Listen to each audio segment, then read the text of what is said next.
హౌస్కి slab husband or father అయినట్లయితే pillars wife or mother అని అంటారు కదా. అయితే హౌస్ అంతా స్ట్రాంగ్గా ఉండాలంటే మెయిన్ పిల్లర్స్ స్ట్రాంగ్గా ఉండాలి కదా.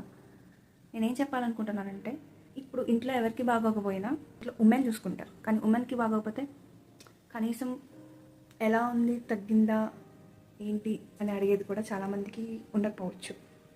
సో ఒక వైఫ్గా నీ రోల్ అయ్యి ఉండంటే ఒక 2 days రెస్ట్ తీసుకోవచ్చు, బయట నుంచి ఫుడ్ తెచ్చుకోవచ్చు, తినచ్చు. బట్ యాజ్ ఎ మదర్గా నువ్వు ఉండుంటే నీ బేబీస్ని ఎవరికి ఇవ్వలేవు, అలా అని నువ్వు రెస్ట్ తీసుకోలేవు, బయట ఫుడ్ మనం పెట్టలేము.